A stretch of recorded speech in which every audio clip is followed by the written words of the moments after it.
السلام علیکم۔ چل رہے ہیں بسنت کے دن پاکستان میں، لیکن مزے کی بات تو یہ ہے کہ حکومت پاکستان نے پابندی لگا رکھی ہے کہ خبردار اگر گڈی اڑائی تو، لیکن بچے کہتے ہیں کہ بھیا ہم نے گڈی اڑانی ہی اڑانی ہے، کیونکہ بچے تو پھر بچے ہی ہوتے ہیں۔ لیکن جہاں تک بڑوں کی بات ہے تو وہ مختلف ہیں، کچھ کہتے ہیں گڈی اڑانی چاہیے اور کچھ کہتے ہیں نہیں اڑانی چاہیے۔ تو آئیے ہم قرآن و سنت سے پوچھتے ہیں کہ بسنت منانی چاہیے کہ نہیں منانی چاہیے۔ لیکن مجھے پتہ ہے تم درمیان میں اس ویڈیو کو چھوڑ کر چلے جاؤ گے۔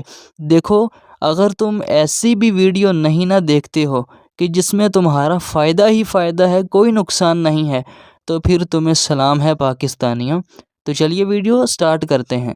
دیکھو، اگر ہم قرآن و سنت سے پوچھیں کہ بسنت منانی چاہیے یا نہیں، تو وہ کہتے ہیں نو، کیونکہ اس کے 5 بڑے بڑے نقصانات ہیں۔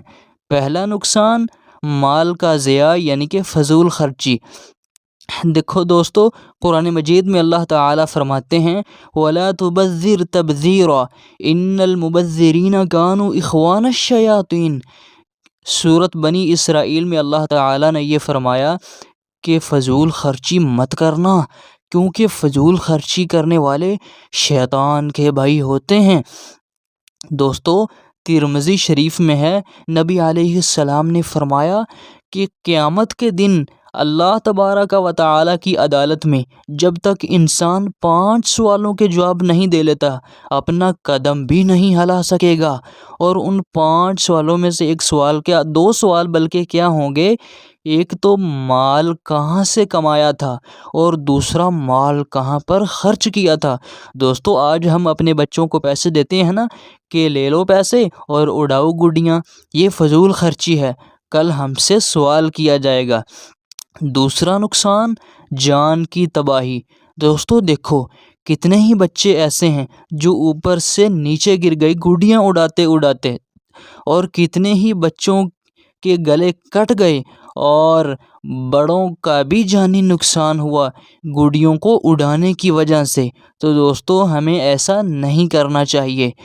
دیکھیں، نبی علیہ السلام نے فرمایا، ترمذی کی حدیث ہے، لا ضرر ولا ضرار، نہ خود کو نقصان پہنچانا جائز ہے نہ کسی دوسرے کو نقصان پہنچانا جائز ہے۔ دوستو، گڈی اڑانے میں خود کا بھی نقصان ہے اور دوسرے کا بھی نقصان ہے۔ تیسرا نقصان سکون کی بربادی۔ دیکھو دوستو، جب ہم گڈیاں اڑاتے ہیں تو ہم صرف گڈیوں تک ہی نہیں رہتے، بلکہ ہم شور بھی مچاتے ہیں، اور ساتھ ہی ساتھ ہم میوزک بھی چلاتے ہیں۔ تو کتنے ہی لوگوں کا سکون ایسا کرنے کی وجہ سے برباد ہوتا ہے۔ صحیح مسلم میں ہے، نبی علیہ السلام نے فرمایا، المسلم من سلم المسلمون من لسانہ ویدہ، کہ صحیح مسلمان وہ ہے کہ دوسرے مسلمان جس کی زبان اور ہاتھ سے محفوظ ہوں۔ تو دوستو، اگر ہمیں صحیح مسلمان بننا ہے تو ہمیں ان چیزوں سے باز آ جانا چاہیے۔ چوتھا نقصان حکومت کی مخالفت۔ دوستو دیکھو، حکومت نے بھی پابندی لگا رکھی ہے، اور جیسا کہ میں نے شروع میں عرض کیا کہ پولیس بچوں کو پکڑ بھی رہی ہے، لیکن ہم پھر بھی باز نہیں آ رہے۔ دیکھو، اللہ تعالیٰ فرماتے ہیں وَأُولُو الْأَمْرِ مِنْكُمْ، سورۃ النساء کی یہ آیت کریمہ ہے۔ اللہ تعالیٰ فرماتے ہیں، اے لوگو، حکومت کی جائز بات مانو۔ تو لہٰذا جو بات جائز ہو وہ ہمیں ماننی چاہیے اور ہر صورت ماننی چاہیے۔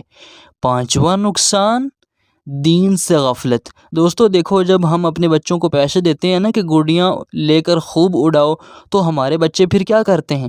نہ ہماری بات مانتے ہیں، نہ ہی نماز پڑھنے کے لیے جاتے ہیں، بس پھر وہ گڈیاں ہی اڑاتے رہتے ہیں۔ تو یہ نتیجہ ہے کہ دین سے غافل ہو جاتے ہیں۔